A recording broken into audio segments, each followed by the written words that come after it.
Más cordial bienvenida al diálogo Cultura de la cancelación, ¿qué tan independiente es la obra del autor? Antes que nada, por medidas de civilidad virtual, estarán apagados sus micrófonos mientras hablan los ponentes. Si alguien tuviera un problema con la plataforma, por favor, escriba un mensaje directo a nuestra anfitriona Ivana Alonso. Asimismo, les recordamos que esta sesión será grabada. Por favor, si me ayudan con la grabación. Pues bueno, el problema que nos convoca hoy es el de la autonomía o independencia de la obra filosófica y artística frente a su autor, es decir, la capacidad de valorar un objeto de arte o un sistema filosófico independientemente de su creador. Y este problema tomó relevancia desde finales del siglo XVIII con el nacimiento de la hermenéutica moderna, es decir, el arte de interpretar, una corriente filosófica que habla acerca de la interpretación de las obras. Y pues bueno, hasta ahora no hay una respuesta definitiva al problema, es algo que se sigue discutiendo, pero recobró mucha importancia esta discusión debido al fenómeno de la cultura de la cancelación. Esto es, la capacidad de retirar el apoyo a ciertos autores o artistas, y este es un fenómeno internacional posibilitado por las redes sociales que revisan y revaloran el presente y el pasado a partir de estándares éticos actuales.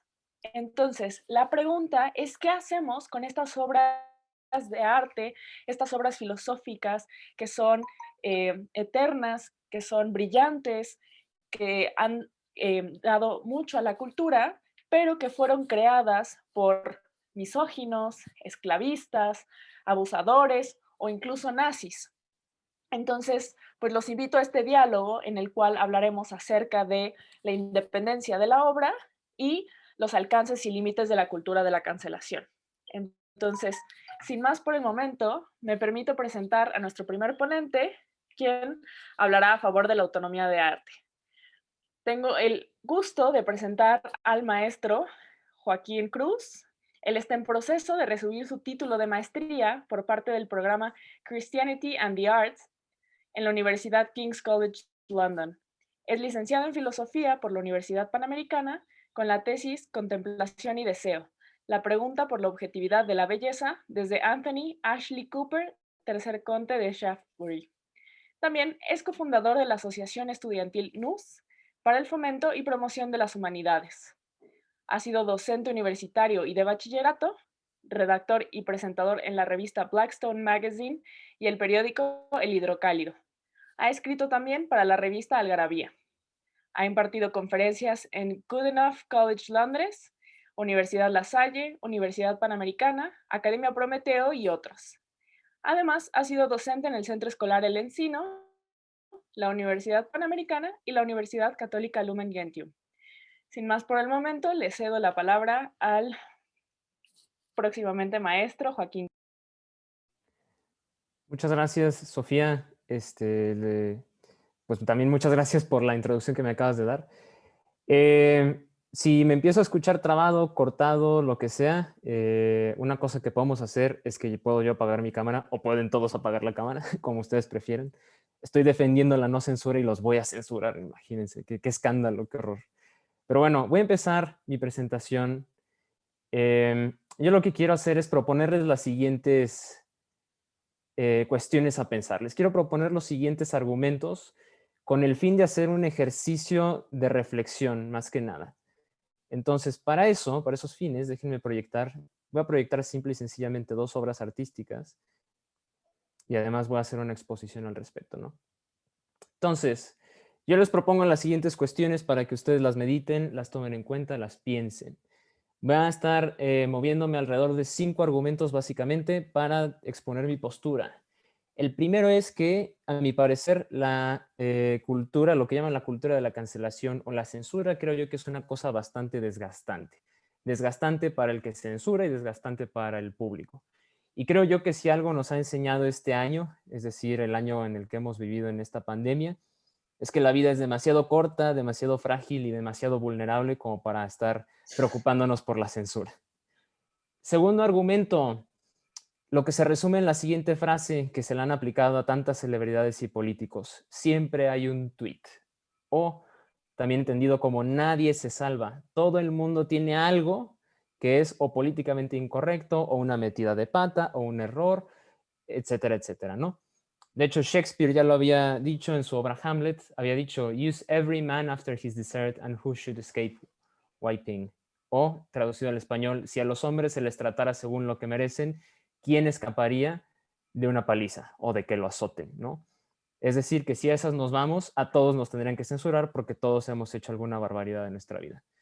Tercer argumento, creo yo honestamente que la censura siempre termina siendo un tiro por la culata y que no soluciona absolutamente nada. A las personas a las que censuramos siempre terminan convirtiéndose en mártires, de todas maneras. Y además hay otra cosa. Cuando tú censuras algo, lo único que termina sucediendo es que causas más curiosidad por aquello que censuraste y entonces el morbo hace que la gente se interese todavía más por aquello que censuraste.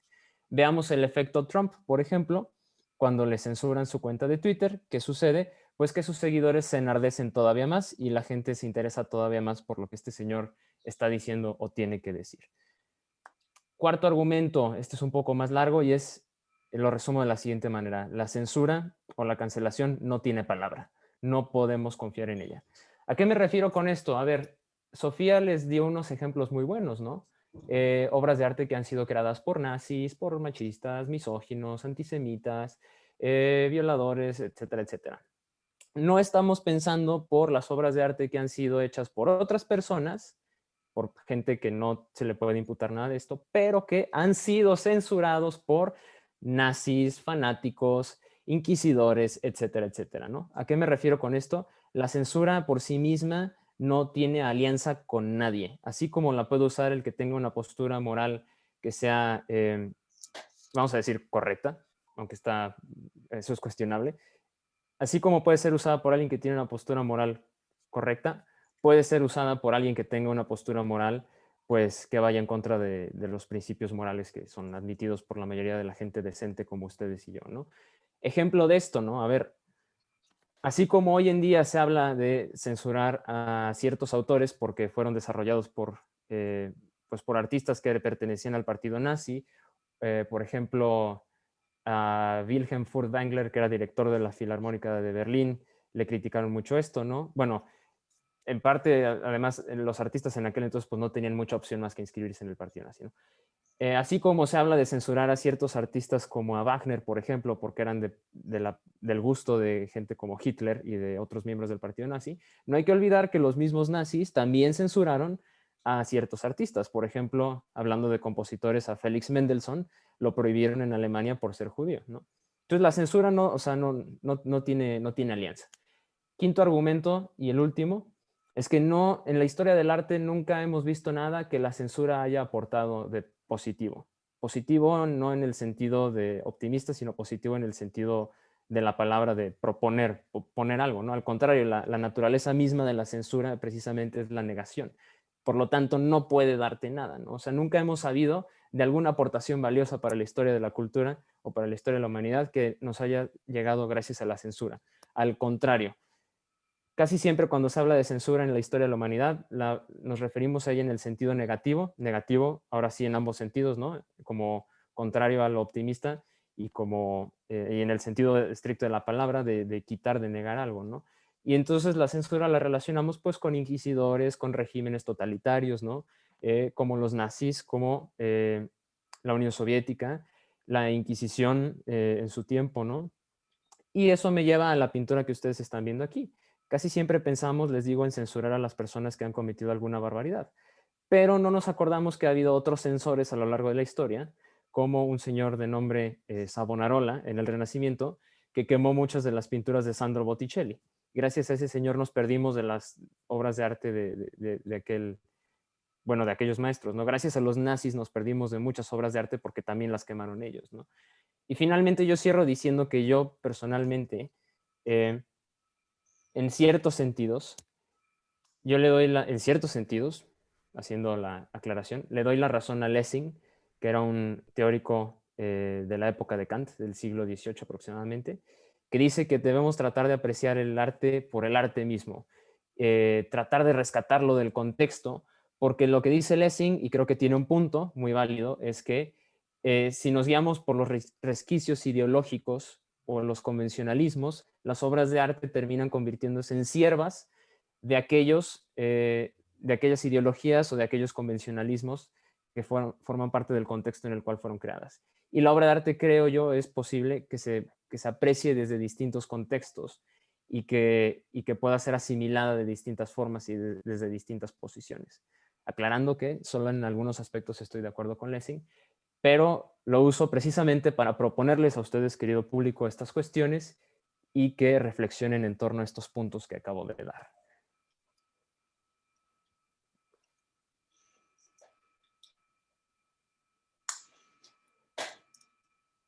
Y pues sería todo. Muchas gracias, Joaquín. Gracias por tus puntos interesantes. Gracias por compartir la imagen. Pero ahora quiero escuchar a la igual próximamente maestra, María del Carmen Garcés, quien seguro tendrá mucho que decir acerca de la relación entre la obra y el autor. Entonces, tengo el honor y el gusto de presentar a María del Carmen Garcés, quien es licenciada en Filosofía por la Universidad Panamericana y candidata a maestría en Filosofía con especialidad en el área de Estética por la Universidad Nacional Autónoma de México. Para esta maestría también gozó de la beca CONACYT. Además, realizó una estancia de investigación en la Universidad de Murcia, España, y actualmente es profesora del Departamento de Humanidades y profesora del Colegio Monteverde. Se ha presentado en diversos congresos, tanto nacionales como internacionales, y pues le cedo la palabra. Por favor, adelante. Muchas gracias, Sofi. ¿Me escucho bien? He estado teniendo un poco de problemas de internet, entonces igual como Joaquín, si tengo algún retraso, alguna falla con el tema del audio, me avisan y si no, quito mi cámara. Pues primero que nada quiero agradecer que me hayan invitado a formar parte de esta mesa de diálogo, como yo lo veo, una mesa de diálogo verdaderamente. Y también quiero agradecer a Ana Domínguez. Ella me ayudó un poco a aterrizar mis ideas porque soy de ese tipo de filósofas que le encanta hablar de todo y ser muy dispersa. Entonces, ella justamente me ayudó a aterrizar en 3 puntos importantes que quiero tratar. La verdad es que, oyendo a Joaquín, yo veo que tiene 5 argumentos muy claros y yo voy a hablar de 5 temas, más bien, ¿no? Les digo que soy medio dispersa, entonces voy a tratar de resumirlo lo mejor posible, pero en algunas cosas sí estoy en desacuerdo totalmente y en otras estoy muy de acuerdo y justo voy a tratar de utilizar esos argumentos a mi favor. Entonces, a ver qué tal me va. Se ve mi presentación, ¿verdad? ¿Sofi? Sí. Ok, gracias. Entonces, Sí. ¿cuáles son los 3 temas que voy a tratar? El arte y la ética y la cultura de la cancelación. Entonces, yo soy un poco más contemporánea en estos aspectos, es decir, trato filósofos más contemporáneos. Entonces utilizaré a George Dickey, un filósofo contemporáneo que presenta una definición del arte. Aquí quiero empezar con la definición del arte porque me parece básica. A ver, estamos hablando del arte y que el arte debe ser, o la obra de arte debe ser considerada separada del artista, cuando en realidad pues primero tendremos que entender qué es el arte, ¿no? Y cómo es que la obra de arte verdaderamente podría ser separada del artista. Yo creo que no puede ser. Y justamente lo presento desde la postura de George Dickey, que nos dice que el arte son 5 conceptos importantes. Arte, que es artista, obra de arte, público, mundo del arte y sistema del mundo del arte. Evidentemente los 3 primeros conceptos no son familiares, ¿no? Creo que todo el mundo sabe o entiende qué quiero decir por artista, qué quiero decir por obra de arte y qué quiero decir por público. Los conceptos que son un poco más difíciles de entender en este caso serán mundo del arte y sistema del mundo del arte. Al final, con estos 2 conceptos trata de decir, uno, el sistema del mundo del arte son aquellos sistemas en donde se presentan las obras del arte, y no solo donde se presentan, sino aquellas instituciones o conjuntos de personas que se dedican a la admiración y a la crítica de obras de arte. Y el mundo de arte es todo el contexto en el que se presenta esa obra. ¿Ok? Entonces, y todo el contexto implica el contexto histórico, el contexto social, el contexto cultural, el contexto político, y así nos vamos, ¿no? Entonces, yo verdaderamente creo, a diferencia de Joaquín, que la obra no puede ser separada del artista, porque el artista no puede ser separado de la obra, el espectador tampoco puede ser separado de la obra porque la obra no, a ver, no es completamente independiente. Necesita de un espectador que observe la obra y necesita de un artista que la cree. Y necesita de un conjunto, un conjunto de sistemas en el que se presente esa obra. Entonces, George Sitley nos da como última versión de su aproximación a una definición del arte o de la obra de arte, que es, en el sentido clasificatorio, es un artefacto. Punto número 1, y ya tenemos una obra de arte, ¿no? De un tipo creado, es decir, por un artista, para ser presentado a un público, tenemos el público, el espectador, dentro de un mundo del arte, es decir, este sistema en el que se presenta la obra, y este conjunto y este contexto en donde se presenta la obra. Entonces, de entrada, no puede ser separada.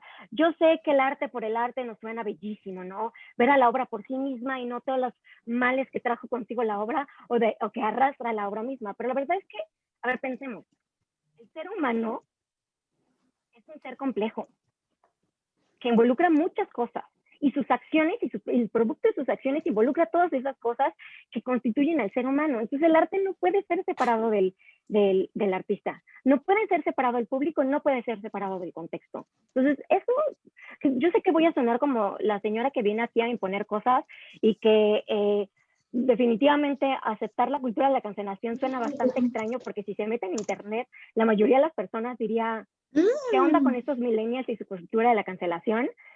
Pero yo creo que hay algo muy rescatable de ella. Y que, como dice Joaquín, si es un arma de doble filo, ¿no? Él dice que no es aliado de nadie, ¿no? Pero yo lo veo como un arma de doble filo. Pues el punto no es el arma de doble filo, el punto es cómo utilizas esa arma. Ese es el punto principal, y creo que desde ahí deberíamos de ver la cultura de la cancelación. Entonces, una vez tenido en cuenta qué es el arte y que el arte se da en un contexto y que sin cultura no habría arte y que no hay forma de que existe el arte sin la historia, y sin la historia del arte y sin los artistas y sin los espectadores, entonces podemos entender un poquito más de la cultura de la cancelación, ¿no?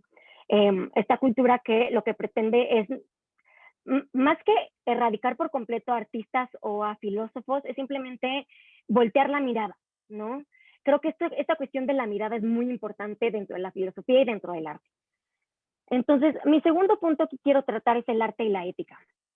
Muchos artistas y muchos filósofos y muchos críticos de arte han considerado que se debe ver al arte como el arte mismo, no como puro, como separado, como completamente ajeno, pero ya les había yo mostrado que el arte no es completamente ajeno.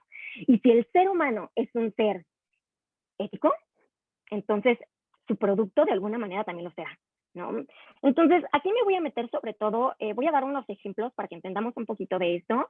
Voy a dar unos ejemplos dentro del arte como arte más clásico no en el sentido histórico, sino cómo entendemos realmente el arte. Vemos la pintura, vemos la escultura, y después me voy a meter un poco más como el arte pop, por así decirlo, ¿no?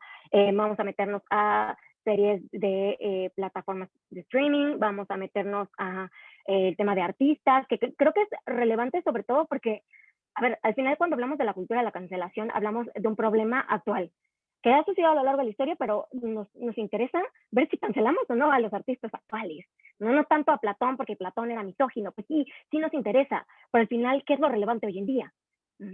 Entonces, esta obra no es tan contemporánea, es de 1938, pero Baldus fue un artista, murió en el 2001, si no mal recuerdo, que fue muy controversial en su momento, porque, bueno, y hoy en día incluso, porque se dice que utilizaba, explotaba eróticamente a las niñas, ¿no? A niñas me refiero a jóvenes de 14 años para abajo. Entonces vemos obras como esta, que alguien le diría, bueno, no es tan escandalosa, o sea, está mostrando el calzón y ya está, ¿no? No es tan escandalosa, pero ¿qué nos lleva a eso, no? Y no estoy diciendo que censuremos por completo este señor, pero sí tendríamos que repensar en la cultura de la censura qué es lo que estamos consumiendo y cómo lo estamos consumiendo. Creo que me voy a adelantar un poco a mi conclusión, pero lo que quiero decir es que tenemos que hacernos responsables de lo que producimos y de lo que consumimos.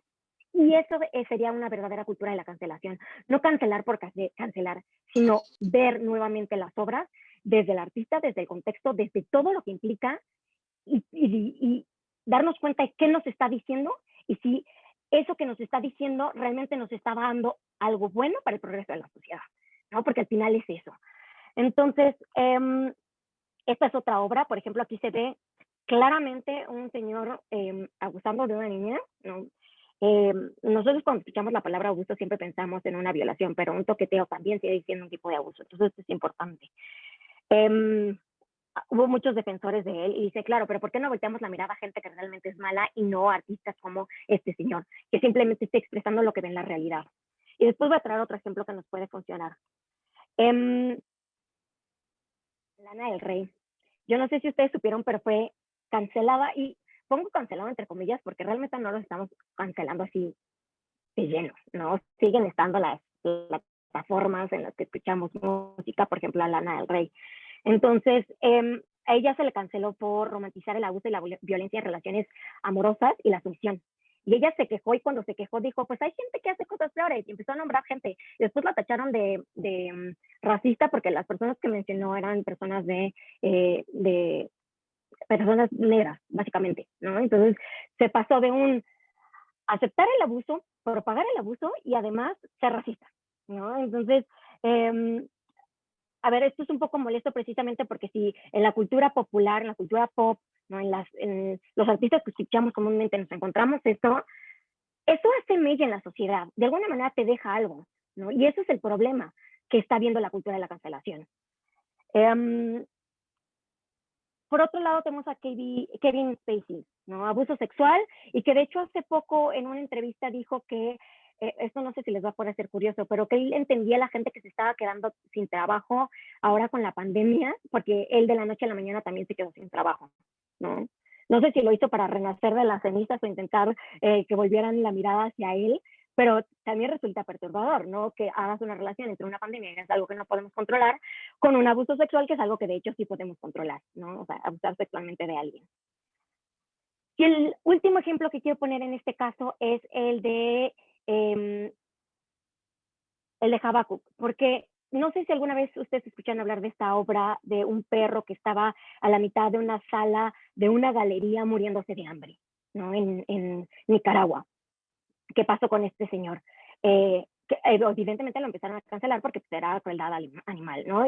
Y lo curioso aquí es que él mismo dice, bueno, yo lo que quiero mostrar es el problema que existe en la sociedad, porque esto va directamente relacionado con lo que le pasó a un señor llamado Natividad en Costa Rica, él siendo un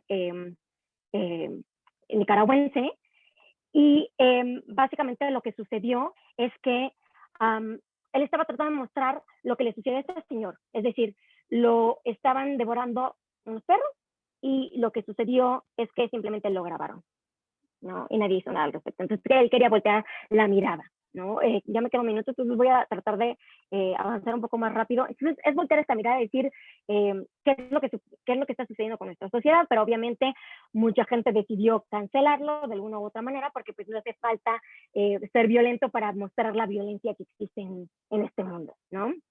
El último punto es la cultura de la cancelación. ¿Qué quiero decir respecto a esto? Se habla mucho de tolerancia, y seguramente todo el mundo ha visto la infografía de Pictoline que habla acerca de la tolerancia, de la paradoja de la tolerancia de Popper. La tolerancia tiene que tener límites. No podemos permitir todo, porque en aras de la libertad de expresión, lo que hacemos en vez de que sea una verdadera expresión con respecto a una ideología es el maltrato o el abuso de otras personas. Entonces, sí tenemos que tener límites, y me parece que sí es sumamente importante reconsiderar o replantear este tema. Y por último, quiero considerar que es una herramienta, si es un arma de doble filo, es poderosísima, pero debemos de saber cómo lo estamos utilizando, a quién estamos cancelando y de qué manera lo estamos haciendo. Entonces, solamente termino antes de que me callen, con que es necesaria la responsabilidad ética de todos los involucrados. Y eso incluye tanto al artista como al espectador, como al mundo del arte. Gracias. Muchas gracias, Mari. Pues bueno, ya escuchamos la parte artística de mano de Joaquín y de María. Nos expusieron, por un lado, pues la importancia de separar a la obra del autor y cómo esto podría no ser posible. Pero también se da un fenómeno similar, digamos, los artistas no son los únicos personajes controversiales, también esto se da en la filosofía. Entonces, hoy nos acompaña Uriel Gutiérrez para hablar acerca de qué pasa en el campo de la filosofía, pues nos enfrentamos con el dilema de pues grandes pensadores y grandes filósofos que marcaron la historia, pero que fueron esclavistas, que por supuesto fueron misóginos, que fueron abusadores, ¿no? Entonces, algunos ejemplos de nada más pensando en los grandes, pues, por ejemplo, Aristóteles, ¿no? O sea, para decirlo rápido y mal, Aristóteles decía que las mujeres eran hombres mal cocinados, ¿no? Y además era defensor de la esclavitud natural.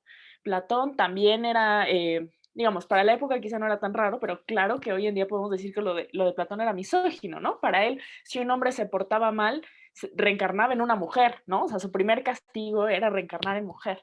También tenemos a San Agustín de Hipona, ¿no? Que culpa, digamos, a las mujeres abusadas si no sufrían, ¿no? Tenemos el caso de David Hume, que también habla de la supremacía del hombre blanco. Tenemos a Hegel y sus comentarios en contra de culturas, por ejemplo, países africanos. Él apoyaba el imperialismo de Napoleón y hablaba de una falta de civilización y de historia en estos países subdesarrollados. Y por supuesto, seguramente a muchos les sonará el nombre, pero en el siglo XX tuvimos a un gran filósofo que fue Martin Heidegger, y pues resulta, nada más así de paso, que era pues miembro del partido nazi, ¿no? Entonces, tenemos estos casos de grandes cabezas de la filosofía sin las cuales el desarrollo de Occidente no sería el mismo y que sin duda es importante conocer lo que dicen, pero ¿qué pasa cuando, ¿no?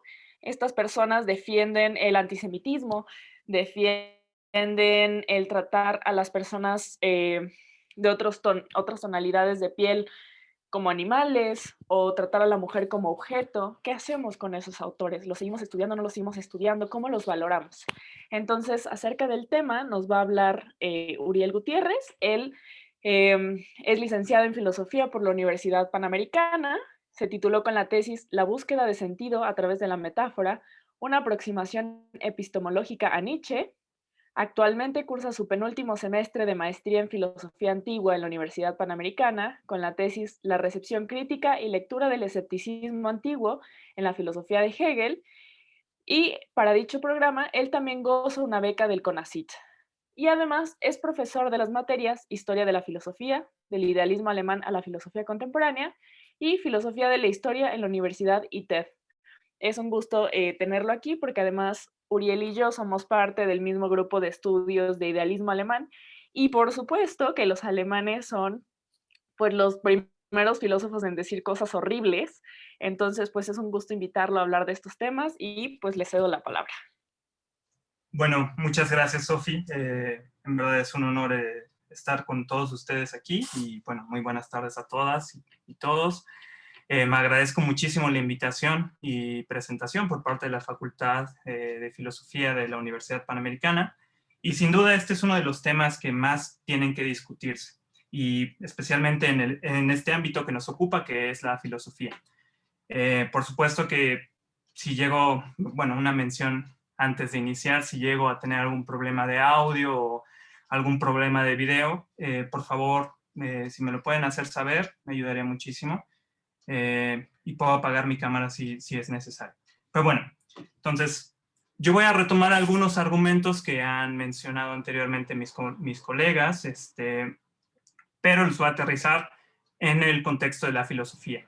Entonces, voy a iniciar a un modo de exhortación, primero con una pregunta. O sea, ¿qué significa la cultura de la cancelación, la cancel culture, y cuáles son sus implicaciones para la filosofía?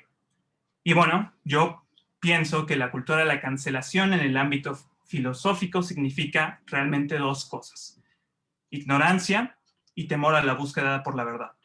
Es decir, que anula el quehacer filosófico mismo. Si bien es cierto que la cultura de la cancelación tiene bastantes acepciones y entre ellas puede ser también entendida como una censura, mi intención aquí es únicamente señalar que en el caso de la filosofía, que pretenden tener un pensamiento crítico, pues resulta una evasión de los problemas. No voy a hablar aquí del arte y de sus objetos, tampoco voy a hablar de la política, sino que quiero discutir estrictamente en términos filosóficos. retomando el punto del pensamiento crítico, este no significa a secas condenar y demoler al otro. El pensamiento crítico implica una consideración matizada de la realidad. Conlleva la reflexión, el diálogo y la construcción. Lo auténticamente contrario al pensamiento crítico es la polaridad, de hecho, el extremismo de ver la realidad como blanco y negro. Y bueno, ¿cómo es que se ha estado comportando esta cultura de la cancelación? Pues sencillamente se trata de una ilusión, es decir, de eludir, que es provocada generalmente por un colectivo de gente que designa como problemático algún fenómeno. Ello nos lleva a querer borrarlo de la historia, de las menciones y de cualquier otra índole parecida. Y muchos ejemplos históricos tenemos de esto. Ya se ha mencionado anteriormente el nazismo. Otro ejemplo que me viene a la mente es el llamado McCarthyism, que fue o lleva su nombre gracias al senador republicano Joseph McCarthy, que durante 1947 y 1957, que fue la época en la que él estuvo a cargo de Illinois, me parece, llevó una serie de políticas públicas que, grosso modo, eran un esfuerzo sistemático de censura, especialmente con todo aquello que oliera y se viera como comunismo. Sin embargo, pues también hay que decir que la cultura de la cancelación es cierto que no necesariamente está involucrado en una institución gubernamental de por medio, sino que generalmente proviene de una especie de voluntad general, ¿no? Una suerte de voluntad popular que clama la eliminación de la discusión y el diálogo. La masa considera que hay ideas que son tan peligrosas, tan subversivas o tan negativas, que lo mejor es hacerlas de lado y sepultarlas como si lo único que hicieran es estorbarnos, ¿no? Eso naturalmente me lleva a considerar qué pasa con los filósofos. Ya se han mencionado algunos de ellos y ellas, bueno, algunos de ellos, y yo quiero aquí también introducir una pregunta. ¿Hay un lugar para la cultura de la cancelación en la filosofía? ¿Cuáles filósofas y cuáles filósofos merecen ser cancelados? ¿Cuáles no? Ya se ha mencionado Aristóteles, que era un esclavista, ciertamente, quien además, como dijo Sofía, se puede construir un argumento para defender el esclavismo natural en la política, en el libro 1 concretamente. Otra filósofa, Hipatia, matemática, astrónoma, filósofa helenista, que daba clases en Alejandría, pues otra esclavista, ¿no? Porque naturalmente si estás dando clases en Alejandría, pues tienes que tener pues los medios económicos resueltos y tienes que tener gente que haga la chamba que tú no haces en la casa para que tú puedas dedicarte a la vida contemplativa, ¿no? Y además, seguramente para los estándares actuales, sería una clasista. Ya se ha mencionado el caso de Hume con el famoso libro de Felix Waltman, que, si no mal recuerdo, se llama The Further Letters of Hume, donde pues, Hume desafortunadamente admite que ha comprado esclavos. Hegel, por supuesto, ¿no? Quien es frecuentemente señalado como prooccidental, eurocéntrico, colonialista, entre comillas. Ayn Rand, que una clasista y en la época que estamos seguramente sería llamado una neoliberal rancia. Entonces, para responder esta pregunta, ¿pertenece a la filosofía o no la cultura de la cancelación? Quiero distinguir entre dos ámbitos, que ya se han mencionado también anteriormente. La obra y pensamiento del autor, en primer lugar, y en segundo lugar, la vida del autor. O sea, una vez dicho esto, creo que ya alcanzo a divisar la primera pregunta a modo de objeción, ¿no? ¿Qué pasa con las creencias personales y la incidencia que tienen en el pensamiento filosófico? Es decir, no es cierto que el aspecto biográfico de las y los autores tiene una influencia directa en su pensamiento, que sería de Kant sin la revolución científica, o como ya también se ha mencionado, que sería de Hegel sin la invasión napoleónica a Alemania. De la misma manera, pues también los aspectos negativos entonces tendrían que tener un impacto decisivo en su filosofía. Y ciertamente uno de los casos más paradigmáticos es Heidegger, ¿no? ¿Qué pasa con Heidegger y su vínculo con el nazismo? Yo aquí quiero distinguir entre los elementos filosóficos y hacer una matización. introducir matices. Lo primero que hay que decir es que Heidegger no hizo una filosofía nazi. Sí, es cierto que los llamados Die Schwarze Hefte o los cuadernos negros, que son una serie de apuntes de 1931 a 1975, por el editor de Peter Trafny, Heidegger pues sí tiene unas marcadas menciones antisemitas y además una serie de alusiones que apuntan a su afiliación con el nazismo, que también dicho de paso, Heidegger no fue miembro del partido nazi. Otros filósofos sí lo fueron, como Alfred Bemmler, pero Heidegger simplemente fue un simpatizante. Ahora eso le resta responsabilidad. Bueno, no, pero vamos a continuar con el argumento por el momento. También hay que decirlo, ¿no? Los cuadernos negros no hablan únicamente de posturas políticas, hablan también de otras cosas, ¿no? Lo que quiero decir principalmente es que tanto en el caso de Heidegger como en el caso del resto de las filósofas y filósofos, ellos no diseñaron una filosofía para justificar directamente estas atrocidades. Sí, tuvieron muchas actitudes que para nuestra época son negativas, pero bueno, también como dijo Joaquín, ¿quién de nosotros va a salir realmente bien parado de esta situación, ¿no? Cuando el peso de la historia haya caído sobre nosotros, ¿quién de nosotros va a salir invictos o inmaculados, ¿no? También es necesario decir lo siguiente, la filosofía de estas y estos pensadores no se reducen únicamente a estos puntos. O sea, nadie diría que Aristóteles y su filosofía se reducen únicamente a hacer una justificación del esclavismo. Que dicho también de paso, eso tiene que ser matizado, porque si recordamos bien el argumento de Aristóteles en el libro 1 de la política, resulta que los esclavos por naturaleza son esclavos por naturaleza porque no pueden dominar sus propios deseos. Eso, por supuesto, no exime que haya tenido comentarios misóginos, tampoco eso exime o disculpa a Schopenhauer o a Nietzsche, pero lo que quiero decir enfáticamente es que la filosofía no se trata únicamente de eso. Su filosofía es mucho más que eso. Es una crítica al arte, a la metafísica, a la ética, a la política, a la técnica, a la historia, en fin. Ven la constante, ¿no? Es una crítica, es pensar críticamente los problemas. Y en un tono muy heideggeriano quiero decir lo siguiente, que hay que habérnoslas con la historia de la filosofía y sus problemas en un estado de apertura. Y bueno, y retomando un leitmotiv muy hegeliano, quiero cerrar con lo siguiente. La historia de la filosofía no nada más se compone de sus momentos positivos. La negatividad también es necesaria. En la negatividad también podemos encontrar, de hecho, elementos positivos. Positivos en el sentido de que son útiles, ayudan, ¿no? Cuando nos enfrentamos a estos textos muy espinosos, dolorosos, cruentos y polémicos, y lo que quieran, también hay un aprendizaje ahí. No podemos cerrarnos de ese aprendizaje porque la filosofía no se trata de leer nada más para confirmar nuestras creencias y prejuicios. Entonces, a la pregunta, ¿cabe la cultura de la cancelación en la filosofía? Pues la respuesta es un rotundo no. Y eso es todo. Muy bien, muchas gracias, Oriel, por tu postura tan tajante. Ahorita tenemos unos minutos para pues, una plática entre ponentes y después ya abriremos a preguntas del público. Entonces, si las quieren ir escribiendo en el chat está perfecto, pero también si quisieran más adelante que les abramos micrófono y hablen a viva voz, también está perfecto. Yo nada más quisiera hacer una pregunta para abrir esta etapa de discusión.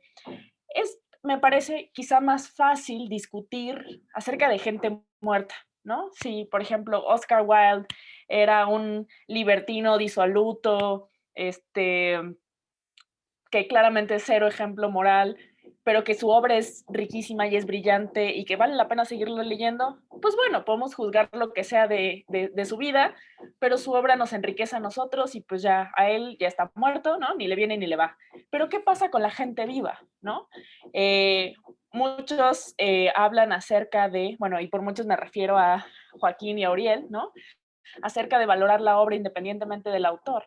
Pero, por ejemplo, si contrato a Kevin Spacey para una nueva temporada de House of Cards, o si permito que Einstein haga otra película, o suponiendo, no sé, digamos que Zizek fuera un abusador de mujeres, la verdad es que no sé mucho de su vida, pero suponiendo que fuera una persona horrible, pero yo sigo comprando sus libros, yo estoy promoviendo a esta persona, le estoy enriqueciendo y le estoy incluyendo en contextos o en situaciones donde podría vulnerar a otros. Entonces, ¿qué hacemos con casos de artistas o filósofos vivos? ¿Cómo se trataría el tema de la cancelación? ¿No? Porque, por ejemplo, lo que dijo Uriel suena muy bien para gente muerta que fue brillante, ¿no? Ya ellos no afectan a nadie más, dejaron escrito y ya en nosotros está si tomamos al pie de la letra lo que dijeron o si solo rescatamos lo mejor. Pero ¿qué pasa si es gente viva? El que quiera contestar, ¿no? Mari puede como insistir en el punto o defender a los vivos, pero me gustaría escuchar a los tres. ¿Quién quiere empezar?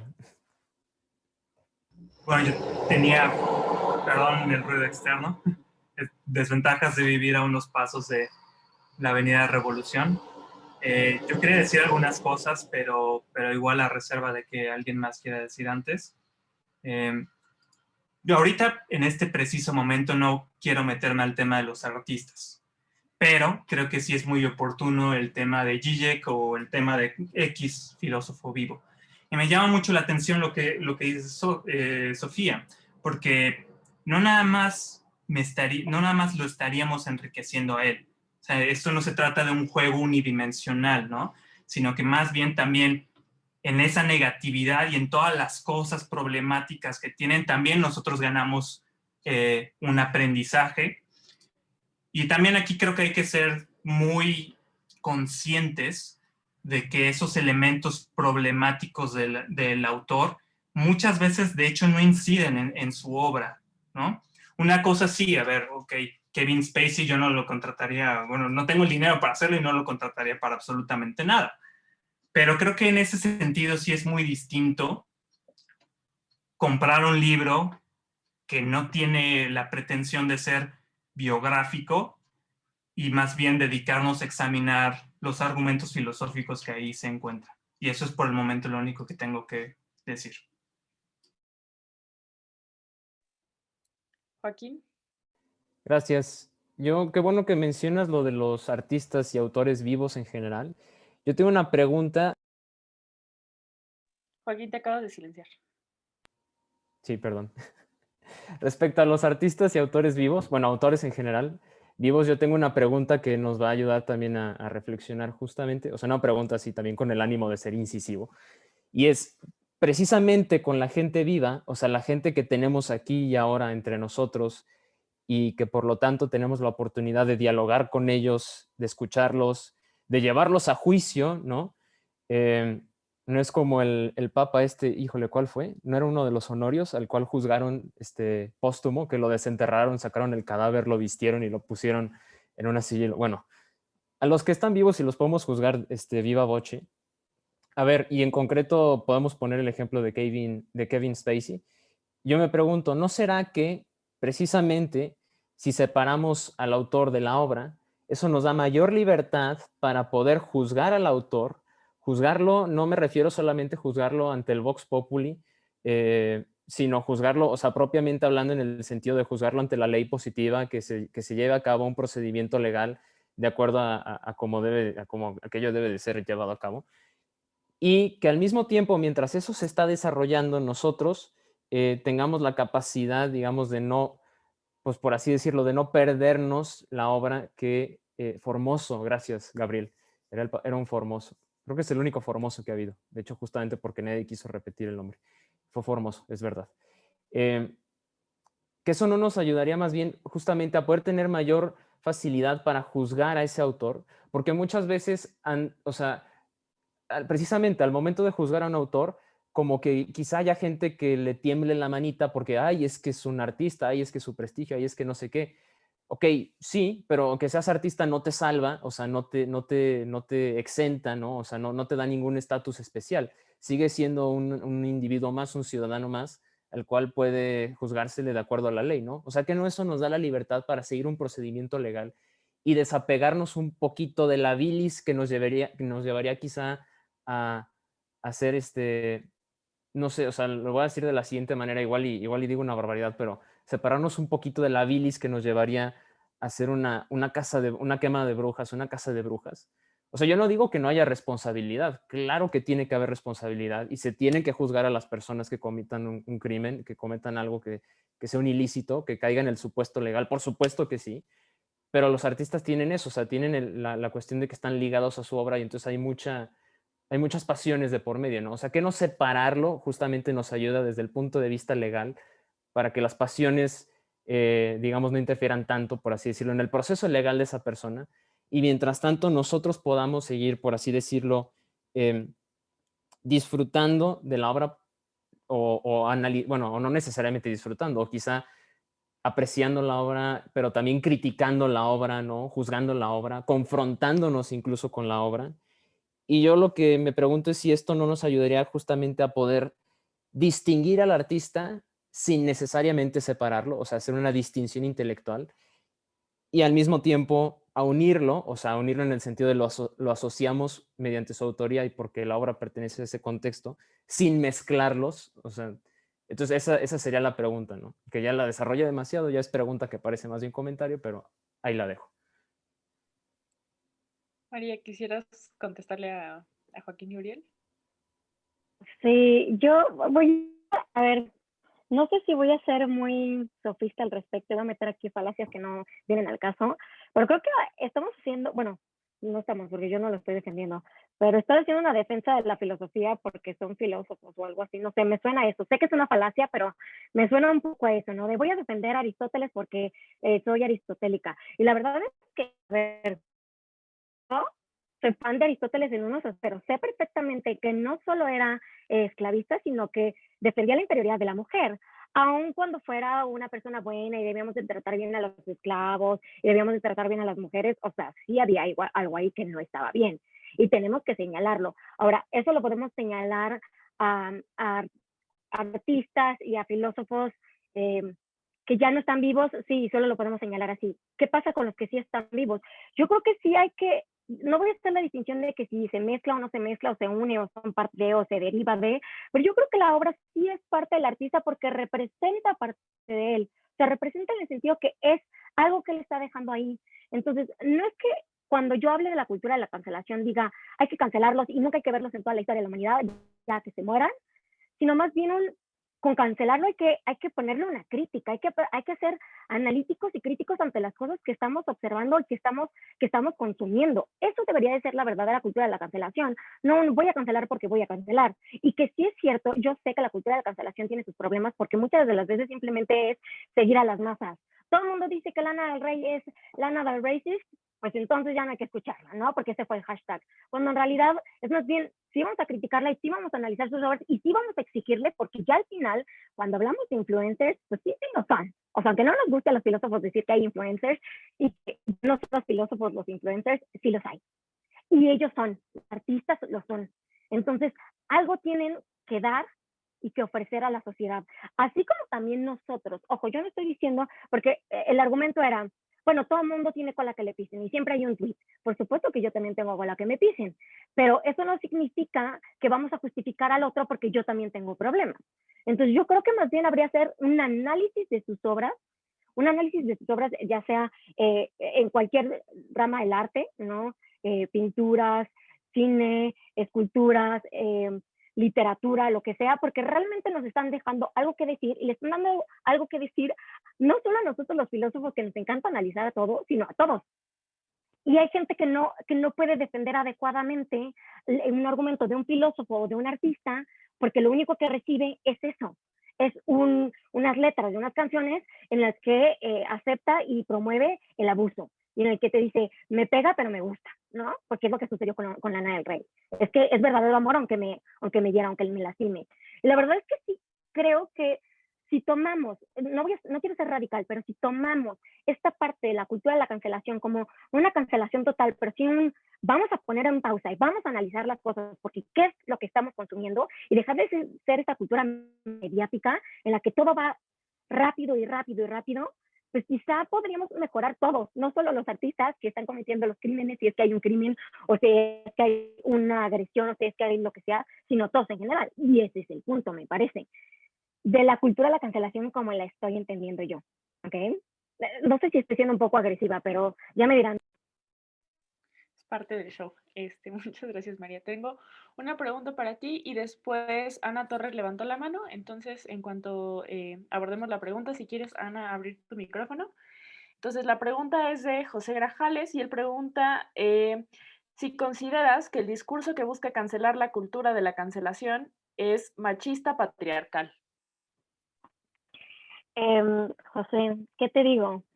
Evidentemente, cuando surge una molestia, cuando surge vamos a poner en pausa todo y vamos a examinar a estas personas, a la gente no le gusta. Entonces, no estoy diciendo, y no quiero generalizar, no quiero decir que es un discurso machista y patriarcal, pero como feminista y como mujer, creo que me parece que en muchas ocasiones se ataca el feminismo precisamente porque se molesta. Y la molestia genera más molestia. Entonces, no quiero responder tu pregunta tajantemente, pero sí considero que muchos de las personas o de los movimientos que están en contra de la cultura de la cancelación, no muchos, algunos, más bien, no les gusta que la gente se queje y que hable. Sí, definitivamente. Perfecto. Ana, ¿quieres hacer tu pregunta? Sí, muchas gracias. Bueno, a ver, yo tengo una pregunta, creo que va un poquito más dirigida hacia María. Hablaste un poquito, o sea, estoy como muy de acuerdo en el tema de que no se puede separar el autor de la obra, que aunque se pudiera, tal vez no se debería, como justamente por la parte contextual, la parte, pues el diálogo que al final del día se establece entre espectador o bla, bla, bla, bla, ¿no? Pero, yo tengo o sea, más allá de si se puede o no, quisiera preguntarte por qué sería deseable, o sea, es decir, yo lo que veo es que cuando suceden estas cosas, nosotros como tenemos una mirada cargada de un chorro de cosas posteriores a la obra, digo, en casos contemporáneos es distinto, pero si nuestra mirada está cargada de todas estas interpretaciones, eso nos da una responsabilidad de reinterpretar, de recontextualizar y de diferenciar, de distinguir, ¿no?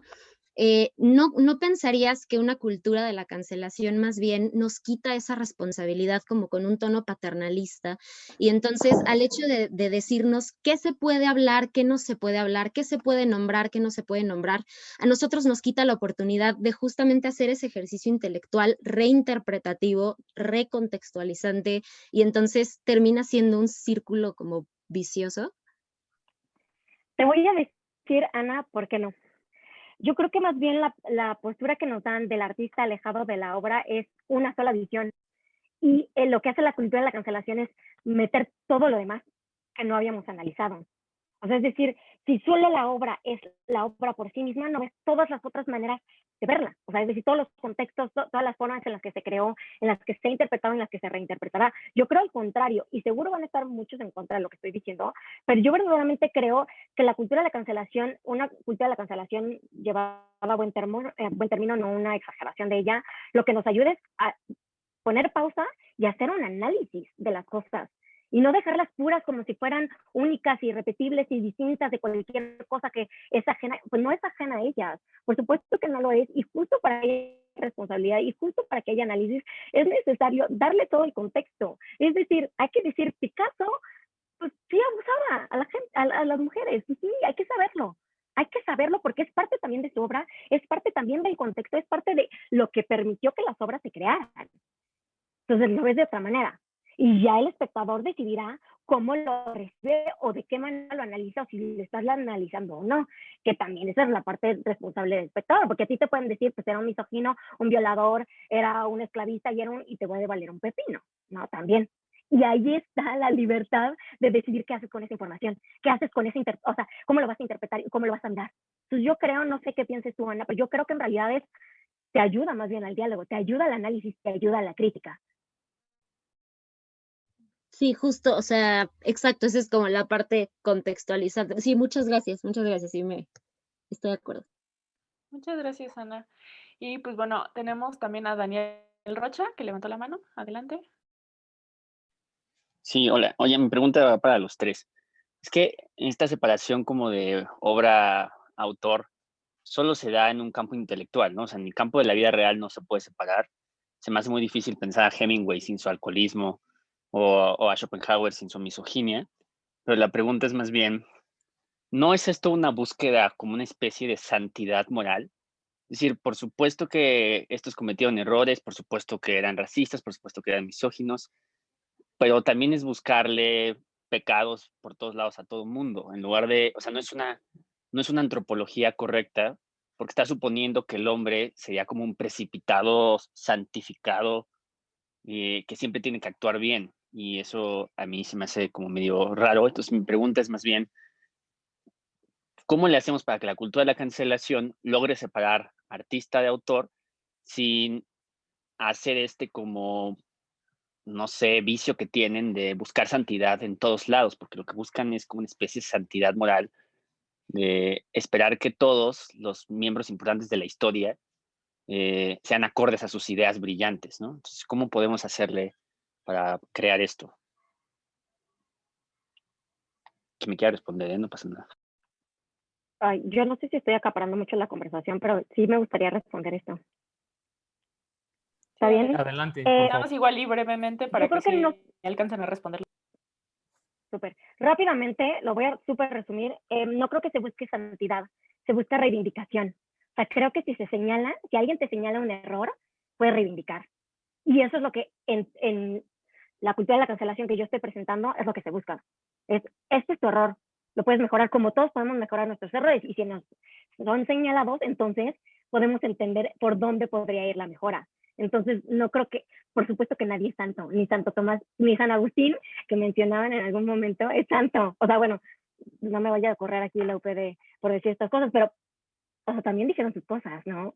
Entonces, hay que señalarlo para reivindicarlo y para ver a la gente cuál es el problema, ¿no? ¿Cuál es el problema y cómo puede solucionarse? Que es otra parte importante. Pero bueno, solo quería añadir eso. No, muchas gracias. Y tienes razón, pues, o sea, aunque más bien son santos más no perfectos, ¿no? Creo yo que sería una buena... Te voy a salvar para que la UP no te vaya a descuellar. Son santos más no perfectos.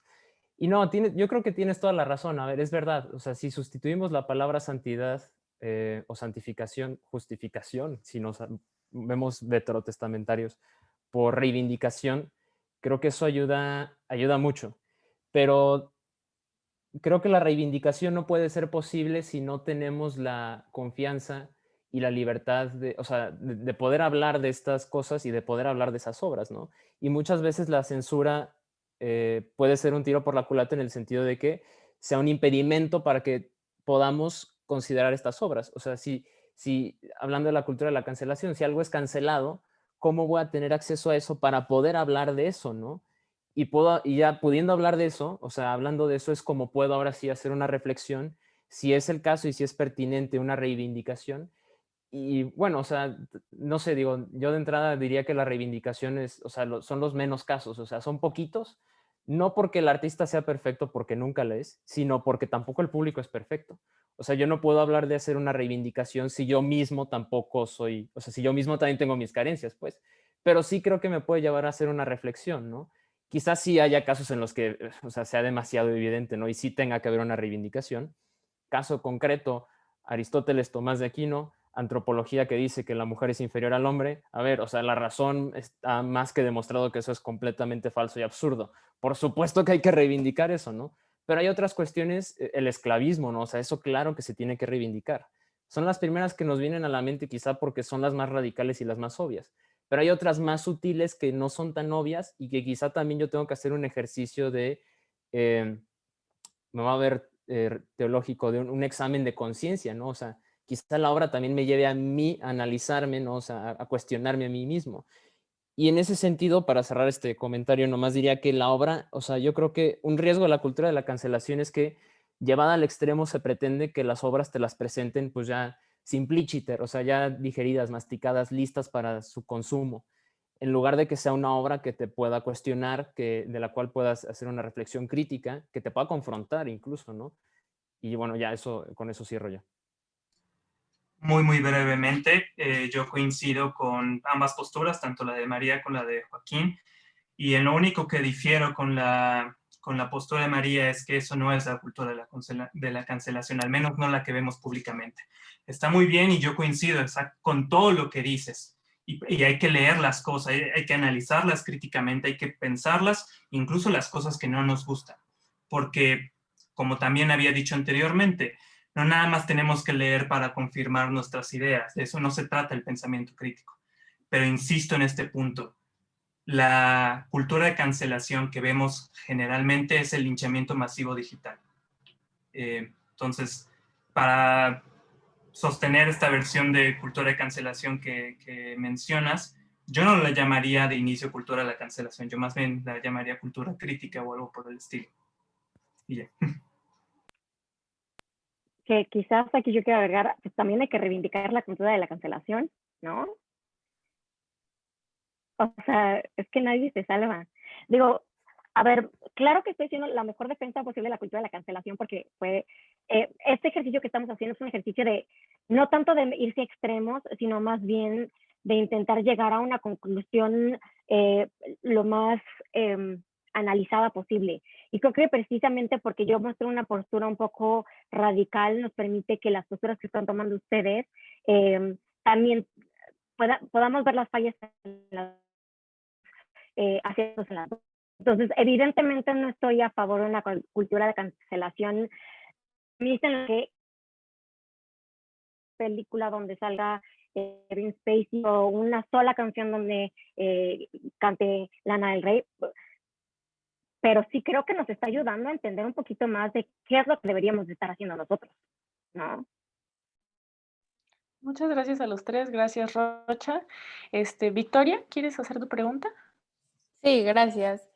Bueno, yo tengo una pregunta ahorita que estamos hablando de chance como nueva manera de cancelar a la gente o así. Al final de cuentas, ¿no crees que chance no sería lo mejor? O sea, yo no estoy a favor de la manera en la que se cancela a la gente, pero creo que sí, o sea, lo que estás sugiriendo creo que puede pasar a, en vez de enseñar a la gente lo que hizo mal, solamente censurarlos y entonces en verdad no te está dando lo que en verdad piensa esa persona, simplemente te está dando lo que quieres escuchar para que no los canceles o para que no los retes o para que no les desprestigies sus ideas. Pero en verdad, ¿serían sus ideas si están censuradas? O sea, esa es un poco mi pregunta.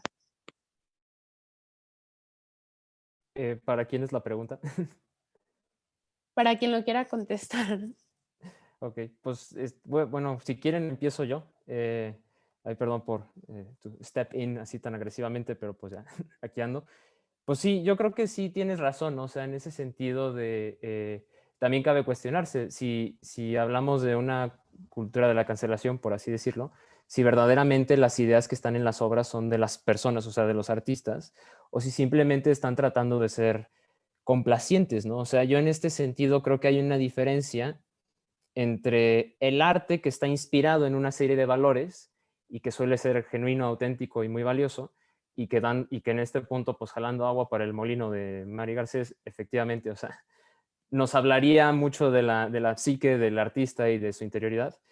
Eso es una cosa, y otra cosa muy distinta es el arte condicionado por una serie de valores, en donde efectivamente vas a tener una obra que sea complaciente y que no sea honesta, ¿no? Y ahora sí, jalando agua para mi molino, la obra misma no va a ser honesta, ¿no? O sea, porque va a haber elementos dentro de la misma obra que van a estar precisamente tratando de esconder, de maquillar el verdadero significado, ¿no?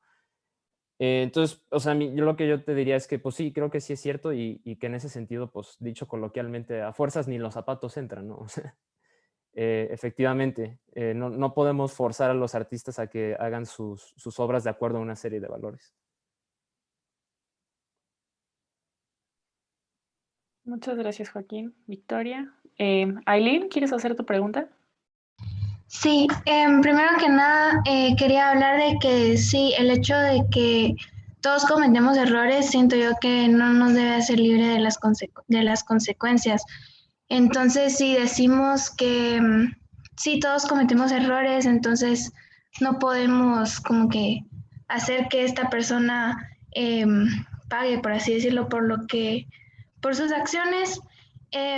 Siento que ahí estamos quitando la oportunidad de cabal de hacer arreglar algo, pero también quería decir una pregunta de ustedes como que ¿Ustedes qué creen que se podría hacer si no existe la cultura de cancelación? No digo que yo concuerde de todo con eso, pero ¿qué se podría hacer cuando esas acciones no tienen arreglo? O sea, y no hay chance de reivindicación como en las violaciones, por ejemplo.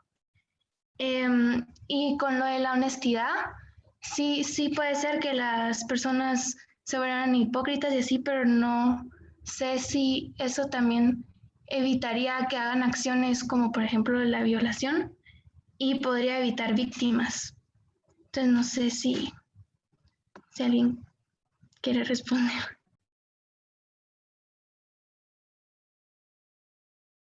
¿Quién de los tres se anima?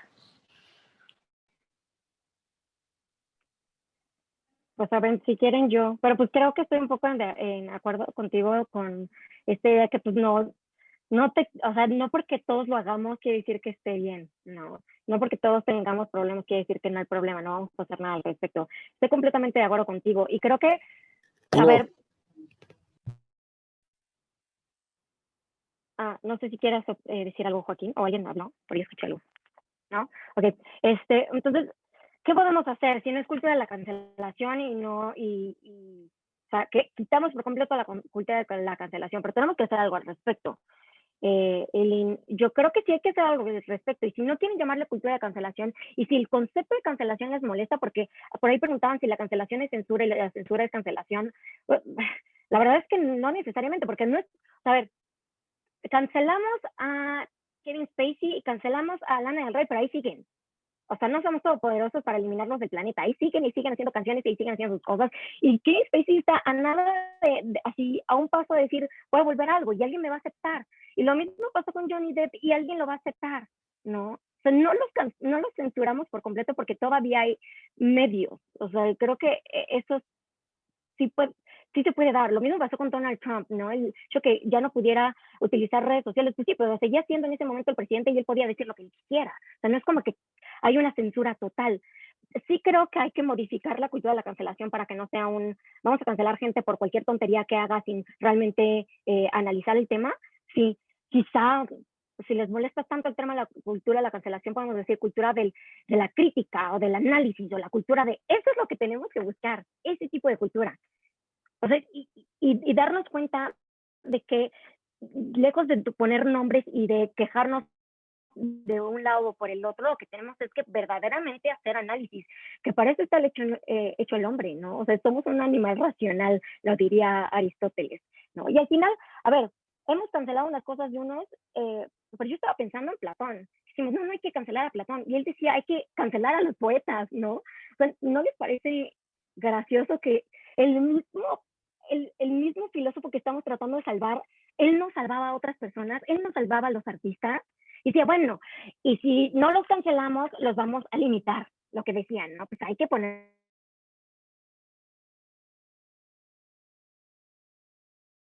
Me parece irónico. Muchas gracias, María.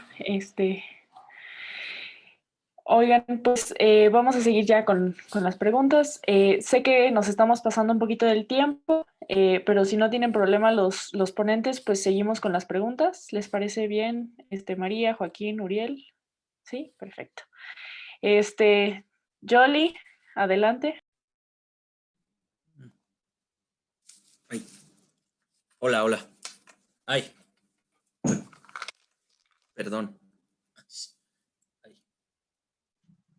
Te escuchamos bien. ¿Prefieres que volvamos a ti después? Ay, Pero sí disculpen. Bueno. ¿Te escuchas bien? Hola, sí. Ya, es que no tenía conectado el micrófono, perdón. Yo más bien tengo como algunas objeciones aquí, más que, bueno, a manera de preguntas provocadoras, porque creo que me gustó la manera en que trataron los dos terrenos, el arte por un lado y la filosofía por otro. El arte no quisiera meterme más porque creo que hay allí muchas cosas que son problemáticas. Una de ellas es la vocación de provocación que tiene que tener el arte, me parece siempre, que no sé cómo cómo quepa, cómo se puede reconciliar con esto. Otra que me parece sumamente problemático, varias de las premisas que se asumen en estas cultura de la, más bien, en la cultura de la crítica, porque creo que estamos de acuerdo en que la incultura de la cancelación es algo, es una de estupidez, ¿no? Cultura de la responsabilidad o algo así me parece muy bien, pero sigue habiendo problemas porque hay allí una premisa que asume que existe algo así como un progreso moral en la historia, que, híjole, bueno, en algunas cosas sí, pero en otras no, quién sabe. Otra que asume la tesis romántica de que el arte va pegado a la biografía, cosa que Arantxa allí lo dijo muy, muy bien. Esto es una cosa muy moderna, que no necesariamente aplica al arte anterior. Y otra que creo que es una gran excusa para la pereza intelectual. O sea, es el mejor ejemplo de ello es Richard Wagner. Es decir que no, porque escribió este panfleto antisemita horroroso que se llama El judaísmo en la música, que en efecto es antisemita y es muy peligroso porque llama casi la cancelación, entre paréntesis, exterminio de los judíos de la cultura europea, cosa que después los nazis agarraron y se lo tomaron literalmente. No por ello, ese panfleto de Wagner no deja de plantear una pregunta muy importante a la que nadie pone atención, que es cuál es la razón de ser, cuál es la voz propia de los judíos en la música europea, dado que la música europea era el nacionalismo en aquella época, y los judíos no tenían nación, al menos en ese momento. Entonces, esa pregunta pertinente nunca nadie la trata porque a Wagner se le cancela de antemano. Y otra que en la filosofía, yo creo que no solo no debe de haber cultura de la cancelación, sino lo contrario, es obligatorio para los filósofos leer a los filósofos más horribles y a los que más te chocan. En primer lugar, porque ya de por sí bastante grave es la ignorancia de los filósofos en general sobre la historia, que nunca contextualizan nada y por eso siempre andamos diciendo abstracciones que no tienen nada que ver con la realidad, ¿no? Porque ni siquiera en primer semestre se nos olvida que Alcibíades era el mayor traidor de la historia de Grecia y entonces que el cargo de Sócrates de corromper a los jóvenes sí era verdad, un poquito, ¿no? Sino porque luego no leemos a Heidegger o no leemos a Carl Schmitt por malditos nazis y entonces resulta que entonces viene Donald Trump y nos sorprendemos de que, ay, ¿quién sabe de dónde salen los populistas de derecha? Ah, pues si no lees, luego, ¿por qué te sorprende? Y por último, y ya me callo, es que además la cultura de la cancelación creo que no es equitativa, porque cancelan nada más a los que son ideológicamente contrarios y no al parejo, porque yo no he visto que quieran cancelar a Simone de Beauvoir por aguantarle las amantes a Jean-Paul y lavarle los calzones, a Jean-Paul y a Simone por ser estalinistas, por apoyar a Pol Pot, no, a Foucault por andar en los clubes sadomasoquistas de París o de San Francisco,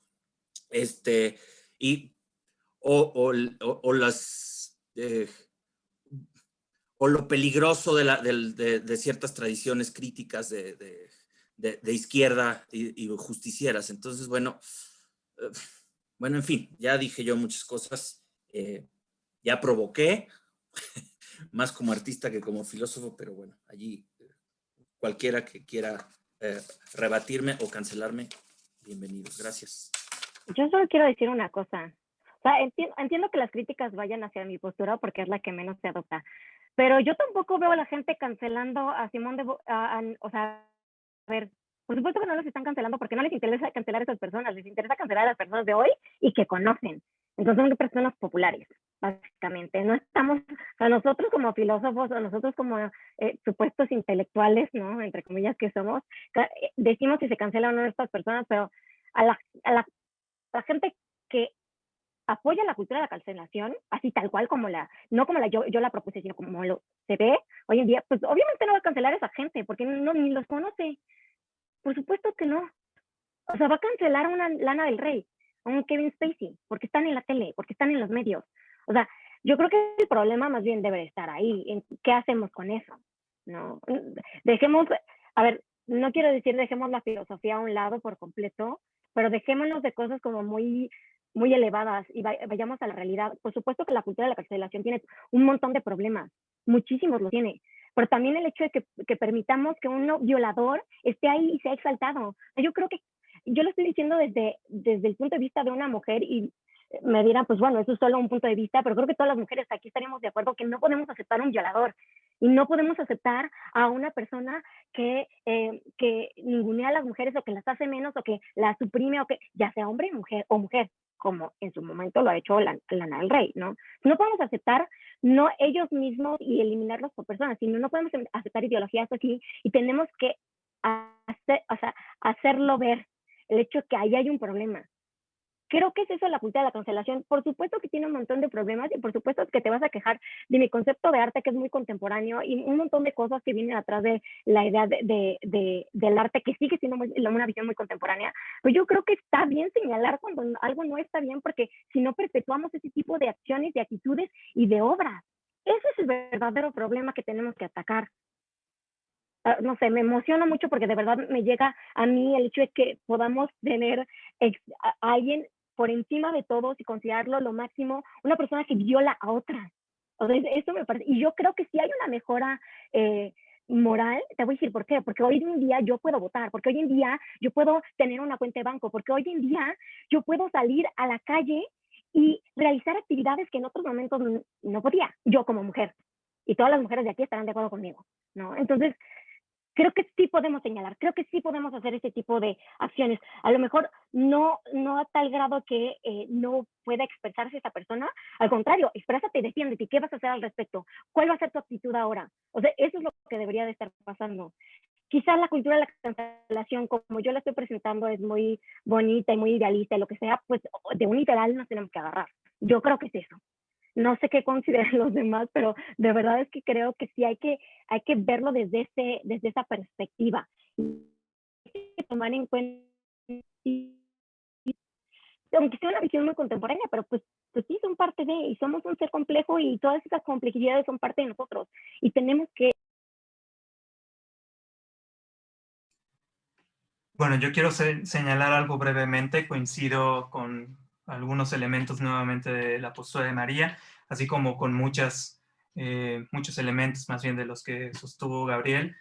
Y lo único que quiero decir es que el problema con esta incultura de la cancelación, como bien lo dijo Jolie, es que sí se ha extendido a los currículos educativos. El ejemplo de la Universidad de Edimburgo, ¿no? Eliminar el nombre de la torre de David Hume, y así hay algunos otros ejemplos con Aristóteles. Y bueno, basta considerar a Heidegger, ¿no? Y lo casi tabú, bueno, el tabú que es leer a Heidegger en cualquiera universidad alemana, ¿no? Entonces, eso sí está incidiendo en el currículo educativo. Y eso es un problema porque en la filosofía precisamente no podemos dispensar de ese tipo de pensamientos por muy contrarios que sean. Igual, yo no me voy a meter al asunto del arte, pero lo único que quiero decir es que sí representa un riesgo que es necesario combatir y eliminar para la academia, entendida como el ámbito educativo. Bueno, voy a robar el micrófono, si no les molesta. Respecto a lo que dijo Mari Garcés, la verdad es que estoy muy de acuerdo en muchas de las cosas que acaba de decir. Y de hecho, justamente en los comentarios hay alguien que sí cuestiona y con un argumento bastante interesante la postura, o sea, al menos la que creo que es la que yo estoy defendiendo. Dice Jesús Bernal: honestamente prefiero un mundo sin una obra, por más bellísima que sea, a tener un acto de acoso más. Pues yo la verdad es que también, o sea, yo sacrificaría una obra de arte por más valiosa que sea con tal de ahorrarme un acoso. ¿Lo haría? Sí, claro que lo haría. Aquí lo que yo me cuestiono es si hay una relación causal entre una obra y un acoso, ¿no? Y creo que hay dos cosas distintas. Y una es juzgar la obra y ver y confrontarnos con la obra y ver si la obra es la que provoca esa conducta en las personas, o si es el artista, el autor, el que provoca la conducta en esas personas. Y yo creo que definitivamente, o sea, el que sea artista no tiene ninguna suerte de estatus especial ni nada, ¿no? O sea, lo voy a repetir, si cometió algo, o sea, algo que es ilícito o algo que dice Juan Pablo Andrade Rojas, es una falsa disyuntiva. Pues sí, quizá estamos ante una falsa disyuntiva, ¿no? Quizá más bien habría que cuestionarnos cuál es la causa de esas conductas, ¿no? Y tendríamos que atacar verdaderamente la causa de esas conductas, porque efectivamente creo que estamos todos de acuerdo en que queremos erradicar en la mayor medida de lo posible esas conductas, ¿no? Y Mari Garcés también tiene razón en algo, ¿no? Hay cosas en las que claro que ha habido progresos, ¿no? O sea, efectivamente hoy en día una mujer ya puede votar, o sea, hoy en día una mujer puede tener una cuenta de banco, puede tener una profesión, puede hacer muchas cosas que antes no podía. En los lugares en los que vivimos una mujer puede conducir un auto, ¿no? Es verdad. En ese sentido sí podríamos decir que ha habido varios aspectos en los que hemos mejorado. Sin embargo, también, a ver, esas mejoras no nos pueden llevar a confiarnos demasiado. O sea, el hecho de que sí hayamos logrado o sea, que sí hayamos alcanzado un estadio que es preferible a lo que se vivía en el pasado, no nos permite decir que en definitiva nuestra época en todos los aspectos es mejor a lo que hubo en el pasado, ¿no? Es decir, también puede darse la falacia de que por aspectos que objetivamente podemos decir que son preferibles, ya pensemos que efectivamente tenemos una suerte de posición privilegiada y un progreso moral que quizá en otros aspectos no tenemos, ¿no? Quizá la explotación, no sé, voy a poner un ejemplo así, como dicen coloquialmente, me voy a poner chairo. Quizá la explotación de ciertas naciones hacia otras naciones o los sistemas económicos en los que estamos viviendo ahora, pues no son precisamente lo más justo del mundo y quizá no es que eso verdaderamente represente un progreso, ¿no? Y ya, o sea, nuevamente yo creo que, pues sí, el punto en el que estamos de acuerdo, o no sé, igual y yo me estoy adjudicando a la conclusión, pero creo que es en que haya precisamente una cultura de la responsabilidad y una cultura de la crítica, que definitivamente tiene que haber una cultura de la crítica, o sea, y sí, o sea, si traducimos cultura de la cancelación a cultura de la crítica, pues efectivamente quizá haya un modo de conciliar estas dos posturas y como dice Juan Pablo Andrade, se solucione la falsa disyuntiva, creo yo, no sé, es mi opinión. Muchas gracias, Joaquín.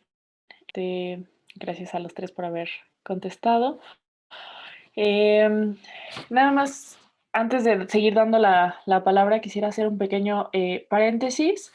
Este evento, digo, además de pues ser parte de una tradición ya muy arraigada en la Facultad de Filosofía, de traer estos temas a la mesa y dialogar, es también pues parte de un ciclo de la promoción de la licenciatura.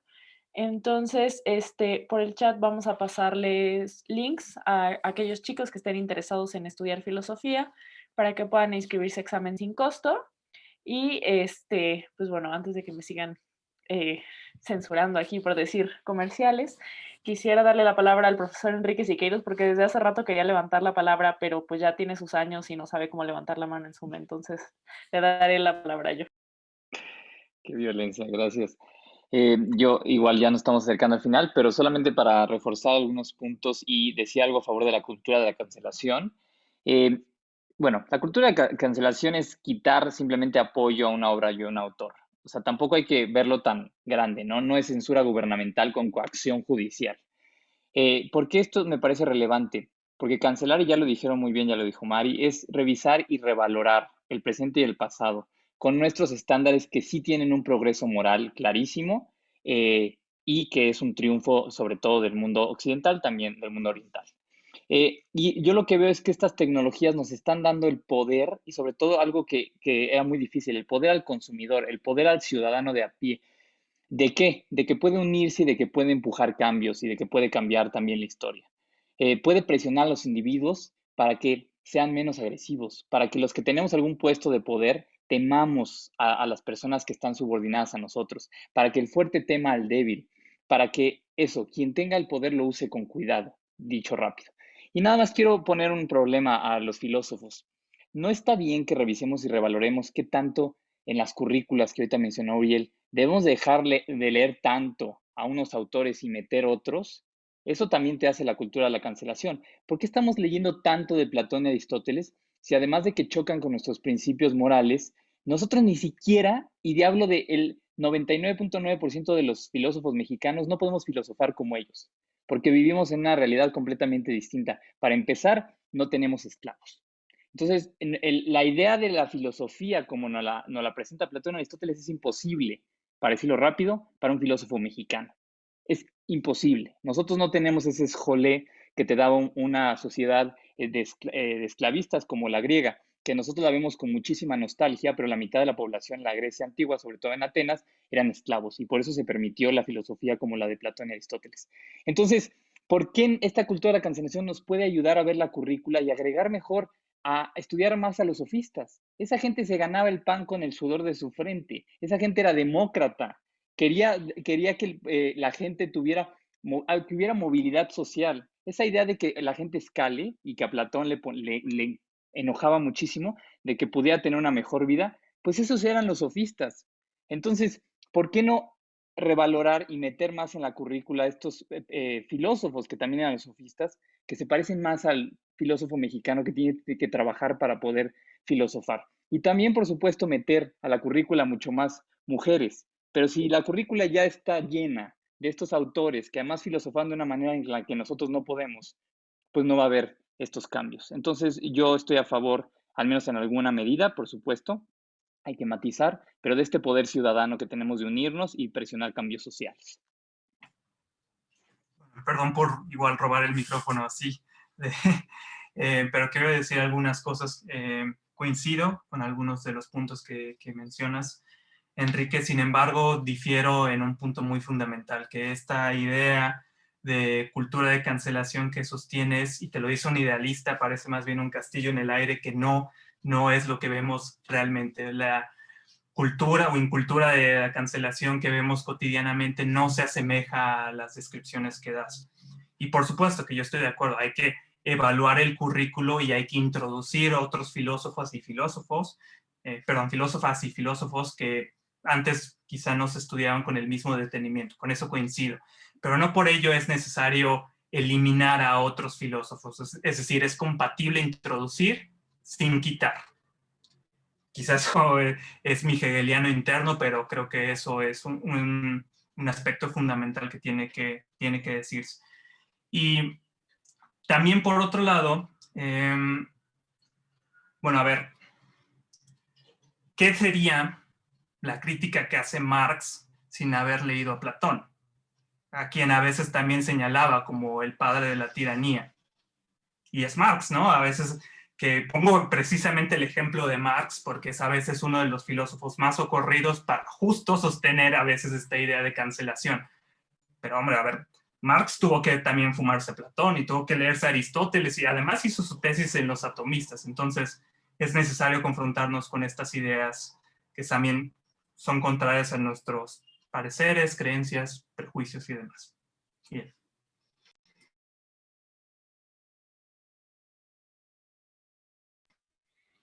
Muchas gracias por sus preguntas. Vamos a seguir con las preguntas de Aranza, Pablo y Ariel. Perdonen que nos tardemos un poco en darle las palabras, y a los ponentes, si pueden contestar brevemente, se los agradeceré mucho. Entonces, Aranza, por favor. Hola. Bueno, yo tengo dos preguntitas. Bueno, yo no estudio filosofía, yo estudio música en la Facultad de Música de la UNAM. Entonces luego igual le digo alguna estupidez, entonces espero que no me juzguen tan feo. Bueno, por un lado, una pregunta, bueno, sí, es una pregunta, es para Uriel, así se llama, sí, Uriel. Estoy de acuerdo en esta cuestión de que no debería de realmente cancelarse la cultura hasta cierto punto, porque pues no, digamos que partes de que hay cierto paradigma en un contexto histórico, ¿no? Entonces, en el momento en el que estás cancelando algo, pues estás, digamos que, partiendo de la idea de que tú tienes una especie de balanza moral sobre lo que puedes decidir cancelar y no. Entonces, ¿qué pasaría? Digo, o sea, como una pregunta hipotética, como que, ¿qué pasaría en el caso de que así fuera, ¿no? De que realmente canceláramos aquello que en nuestro paradigma histórico nos molesta o nos hace ruido, o sea, esto hasta cierto punto nos, digamos que evitaría como cierto avance también, porque, o sea, ay, no sé cómo explicarlo, o sea, al mismo tiempo en el que cancelas algo, estás evitando, digamos que te cierras puertas para poder, eh, digamos que tener un progreso tal vez moral o ético. Entonces, bueno, ya, eso es todo. Sí, así es. El problema es que si cancelamos todo, nos quedamos sin nada. O si empezamos a buscar pecados en cualquier, te aseguro que no va a haber ningún artista, ningún filósofo del cual podamos decir que salga libre de pecado, ¿no? Y eso naturalmente, pues lo que pasa en el terreno de la filosofía es que nos perdemos de una riqueza argumentativa impresionante. Y retomo, creo que también uno de los puntos que mencioné en los primeros 10 minutos que platiqué es que su filosofía no se reduce únicamente a eso. Y el problema cuando cancelas un autor es que, como también dijo Jolie, no eres equitativo. Y parte de esa falta de equidad es con la obra misma, ¿no? Si cancelamos, por poner un ejemplo, a Aristóteles por esclavista, ok, nos perdemos de la política, pero nos perdemos también de la poética, de la metafísica, del de ánima, y en fin, y en fin, y en fin, ¿no? Entonces el problema es que eso nos obstaculiza para pensar mejor la realidad. Gracias, Uriel. Gracias, Aranza. Pablo, ¿estás por ahí? Sí, muchas gracias. Pues yo les tenía una pregunta sobre Heidegger. Bueno, hasta donde yo sé, en su época, bueno, más específico, 1933, había lo de la quema de libros. Y también, pues, como tal, en el nazismo, por la misma ideología, el atreverse o el expresarse o el intentar dar una opinión, pues, era muy difícil. Aparte de esto, no sé, yo considero que no se debería de censurar en el aspecto como sus trabajos con ecología. O, por ejemplo, que Elas, o sea, también, por así decirlo, yo tengo entendido que estuvo unos cuantos meses o sea, como tal en el partido, pero también es de mencionarse su amor con Hannah Arendt, que era judía, y de hecho muchos trabajos de ella, pues eran como en contra de eso. Entonces, bueno, mi pregunta más simplificada es como los trabajos y en específico, no sé, como los de él, ¿se deberían de censurar nada más como por el simple hecho del nazismo? O sea, ajá. Bueno, supongo que igual la pregunta quizá iba un poco más en mi tónica y la respuesta es no, no se debe censurar a Heidegger bajo ninguna circunstancia. Sí, a ver, tiene cosas muy problemáticas en los famosos Die Schwarze Hefte o los cuadernos negros, pero también está Ser y Tiempo, también hay otras obras que no necesariamente van en esa tónica, que no nada más merecen la pena, sino que son absolutamente fundamentales para entender el pensamiento del siglo XX, y una prueba también de ello es que muchos de sus discípulos, que sí tenían diferencias con Heidegger y que condenan su simpatía por el nazismo, pero que de hecho reivindican su filosofía, como es el caso de Levinas o su discípulo más famoso, Gadamer. Gracias, Pablo. Gracias, Uriel. Voy a dar la palabra a Ariel. Ya va a ser la última pregunta porque se nos está acabando el tiempo. Entonces, Ariel, y después haré un breve cierre. No sé si mientras tanto los ponentes me puedan ayudar a poner su mail en el chat o algún modo para contactarlo. No sé si quieren que lo sigan en Twitter o algo así, para que podamos seguir esta discusión. Digo, no nos podemos quedar aquí eternamente, pero claro que podemos seguir hablando de estos temas. Bueno, sí, claro. Yo la verdad es que no conozco mucho sobre este tema. Entonces, pues, chance puede ser que llegue a sonar un poco ilógica la pregunta, pero tenía duda, es rápido. La lógica contextual de la cultura de la cancelación está determinada o caracterizada por un modo específico de vida, ya sea individual o social, que expresa como determinados significados y valores.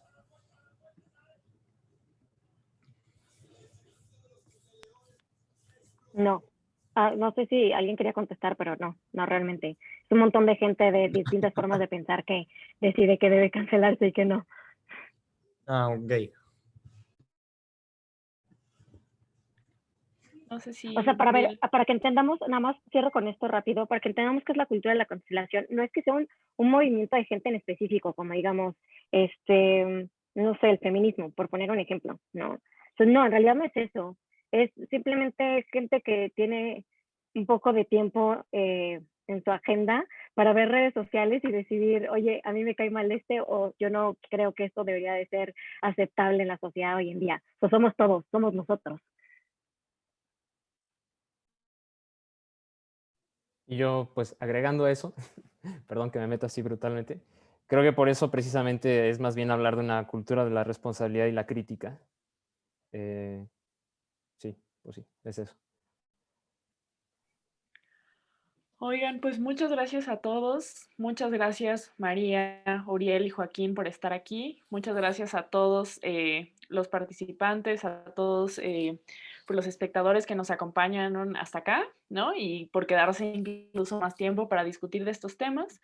Justo estos eventos son para fomentar el diálogo, porque creemos que la universidad es ese momento y ese lugar especial en el cual se deben de hablar de estas cosas y se debe crear esta cultura crítica, esta conciencia de las circunstancias en las que vivimos, y hay que informarnos y hay que hablar con otras personas y hay que discutir y hay que saber argumentar.